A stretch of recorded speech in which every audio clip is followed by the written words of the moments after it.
जंगल का राजा कौन? बहुत पुरानी बात है। एक जंगल था। उस जंगल के सभी जानवर आपस में मिलजुल कर रहते थे। उसी जंगल में एक शक्तिशाली शेर रहता था, जो जंगल का राजा था। जंगल में एक लोमड़ी भी थी, जो बहुत चालाक और होशियार थी। लोमड़ी के मन में हमेशा से जंगल का राजा बनने की चाहत थी। वह किसी भी तरह शेर की जगह जंगल का राजा बनना चाहती थी। उसने कई बार प्रयास किए, किंतु हर बार असफल रही।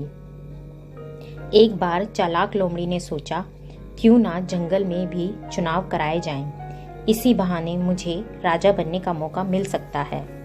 लोमड़ी सबसे पहले हाथी के पास गई और बोली, हाथी महाराज, आप तो इस जंगल के सबसे शक्तिशाली जानवर हो, लेकिन आपकी जगह शेर को जंगल का राजा क्यों बनाया गया?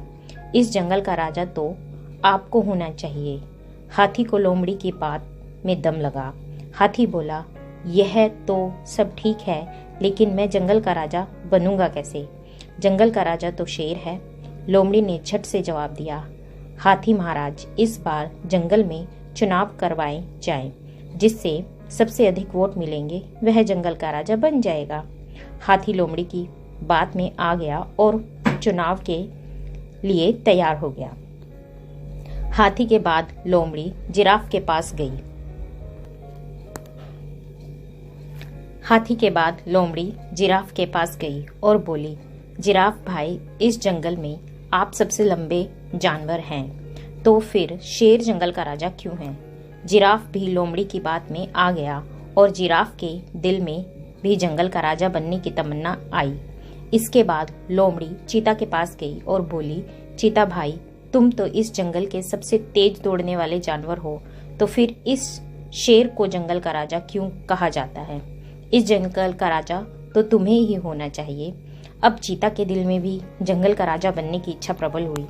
चीता से मिलने के बाद लोमड़ी जंगली भैंसों के पास गई और बोली, आप लोग इतने बलशाली हैं कि शेर को भी बिल्ली की तरह पछाड़ दें, लेकिन फिर भी इस जंगल का राजा शेर क्यों है?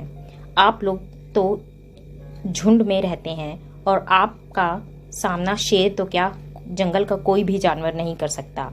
इस जंगल का राजा तो आप लोगों का ही होना चाहिए। जंगली भैंस भी लोमड़ी की बात में आ गई और जंगल का राजा बनने के लिए तैयार हो गई। इसके बाद लोमड़ी हिरन के पास गई और बोली, हिरन भाई, इस जंगल में सबसे ज्यादा तादाद में तुम हो। अगर जंगल के चुनाव हुए तो हिरन में से ही कोई ना कोई राजा बनेगा। हिरन का मुखिया बोला, नहीं बहन, हम में से तो कोई भी राजा बनने को शौक नहीं। हम चुनाव नहीं लड़ेंगे। अगर हम चुनाव लड़ें, शेर को पता चल गया तो वह हमें नहीं छोड़ेगा। अगर लोमड़ी तुम्हें चुनाव लड़ना है तो तुम लड़ सकती हो। लोमड़ी के तो मानो मन की बात हो गई। वह तो यह चाहती ही थी। लोमड़ी बोली, अगर आप मुझे वोट देंगे तो मैं चुनाव लड़ सकती हूँ। हिरन ने लोमड़ी को वोट देने के लिए हामी भर ली। अब लोमड़ी तो बहुत खुश थी। लोमड़ी बंदरों के पास जाती है और कहती है, मित्र, इस जंगल में आप तो बहुत बड़ी तादाद में हो। तुम तो पेड़ पर भी रह सकते हो और जमीन पर भी, मानव बस्ती में भी रह सकते हो, सब तरह से संपन्न हो। जंगल का राजा तो ऐसे व्यक्ति को ही होना चाहिए। बंदर बोले, हम में से किसी को भी राजा बनने की कोई इच्छा नहीं है। तुम्हें चुनाव लड़ना है तो हम तुम्हें वोट देंगे। बंदरों की बात सुन लोमड़ी बहुत खुश हुई और उसने जंगल के सभी जानवरों के साथ मिलकर चुनाव लड़ने का सोचा। जंगल के सभी जानवर इकट्ठे हुए और शेर के पास जाकर जंगल में चुनाव कराने की बात कही।